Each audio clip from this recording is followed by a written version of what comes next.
Bonsoir Philippe Poutou. Bonsoir. Donc vous êtes membre du NPA, donc le nouveau parti anticapitaliste, et candidat pour 2012. Pourquoi vous êtes venu ce soir à Marseille? Eh bien c'est la campagne, on fait le tour des villes, là où les camarades souhaitent qu'on passe. Donc on arrive à organiser des réunions publiques et puis on défend le programme. Et c'est symbolique pour vous Marseille ou c'est une ville comme une autre? J'aurais plutôt tendance à dire que c'est une ville comme une autre, mais la différence c'est que Marseille, j'y suis allé 2 fois déjà il y a peu, pour soutenir les collègues de Fralib qui se battent. Oui. Voilà, donc là ça me fait plaisir parce que ça me permet de les revoir, parce que demain matin on va se rencontrer.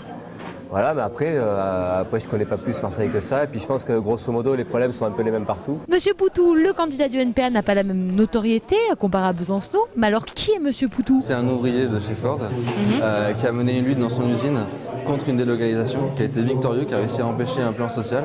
Ouais. C'est pour ça qu'il est mis en avant et que c'est notre porte-parole pour cette campagne. Nous, on pense qu'il faut faire de la campagne, de la politique avec les gens qui mènent les luttes au quotidien. Monsieur Poutou a pris la suite, on peut dire, de Monsieur Besancenot. C'est pas difficile quand même de mener une campagne quand il y a encore cette image de le NPA, c'est Olivier Besancenot?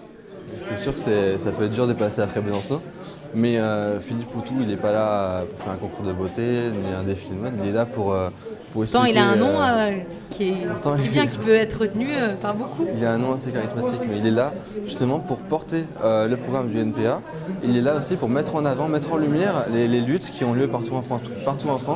Il y a des gens qui luttent et qui résistent face à la crise. La campagne a commencé et bon, on ne peut pas dire que dans les sondages, vous êtes en pole position. Alors pourquoi vous continuez? Vous voulez vraiment être président ou c'est plus pour passer un message? C'est pour passer un message, évidemment, c'est pour défendre un programme politique. C'est très important qu'il puisse y avoir déjà un salarié qui se présente. Oui. Parce que un des premiers messages, c'est quand même de dire que la politique professionnelle, on n'en veut pas, on n'en veut plus. Il faut absolument qu'il y ait, que la population, que les opprimés puissent se faire représenter par eux-mêmes. Et le premier message, c'est celui-là. Et après, évidemment, il y a ce programme politique qu'on défend, un programme anticapitaliste, pour dire que l'austérité, c'est ce qu'on nous promet, et nous, on n'en veut pas, basta. Oui, mais on nous dit qu'il y a la dette et il faut les payer, ces créances, alors on fait comment? Nous, justement, on dit qu'il faut annuler la dette. La dette, elle est complètement illégitime, il faut qu'il y en ait qui soient là pour le dire. Ça va faire une guerre, ça, comme au temps de la Russie, quand elle voulait plus payer ses dettes. Mais la guerre, elle est là, c'est 9 millions de pauvres, c'est des gens qui n'arrivent plus à se loger, qui n'arrivent plus à se soigner. Et encore, on parle de la France, il y a des familles au Mexique, en Afrique, il y a des millions de gens qui meurent, qui souffrent. Il faut absolument, aujourd'hui, une politique radicalement opposée et faire payer les riches et arrêter de faire payer donc les plus pauvres. Ce que vous dites, c'est comme les communistes. Qu'est-ce qui vous distingue des communistes? Ce qui différencie le NPA des communistes, déjà en premier lieu, c'est que nous, on n'est pas dans le front de gauche et on ne prend pas d'alliance avec le PS. Ça, c'est clair et net. D'accord. C'est dans notre ADN. Mais là, on pourrait vous répondre que oui, mais la politique, ce sont des alliances, et pour arriver au pouvoir et pour faire changer les choses, il faut s'allier.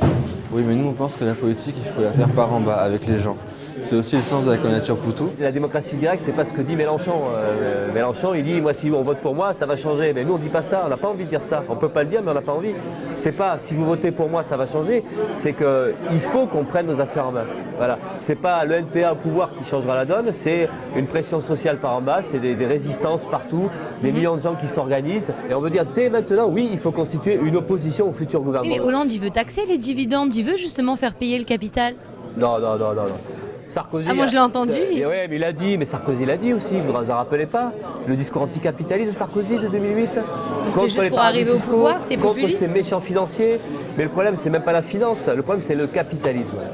Est-ce que tu pourrais me dire 3 propositions fortes du NPA?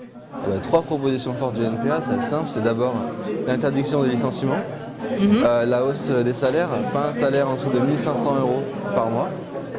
Et puis ça peut être aussi l'expropriation des capitalistes. Vous critiquez le capitalisme, mais est-ce que d'un côté ça peut pas être inhérent aux hommes, des hommes qui veulent de plus en plus s'enrichir, qui veulent avoir une bonne situation? Si c'était la volonté de beaucoup de personnes en France. Ouais. Et alors? Justement, je comprends c'est évidemment la votre volonté discours. des gens de marcher sur l'autre et de le faire crever, oui. Nous, on veut un système qui empêche ça, qui interdit ça. Voilà. Aujourd'hui, il y a des lois qui interdisent de voler une pizza, ou alors on va en tôle. Et nous, on veut un système qui interdise de licencier, qui interdise de. Et ça pourrait contribuer à l'intérêt général de tous. On n'en sait rien, mais nous, on pense et on veut y croire et on pense que ce système, il peut avoir un avenir, mais pas celui qu'on vit aujourd'hui. Parce que sinon, mais c'est comme avant, il y avait des rois, on nous disait, heureusement qu'il y a des gens qui ont cru qu'un jour il n'y aurait plus de rois, et qu'il y a des gens qui sont intervenus pour dire, il faudrait un petit peu plus de démocratie. Donc oui, on veut y croire, peut-être qu'on se trompe, peut-être que c'est utopique, mais en attendant aujourd'hui, on n'a pas la preuve que c'est pas possible. Merci. Donc il y a un combat à mener.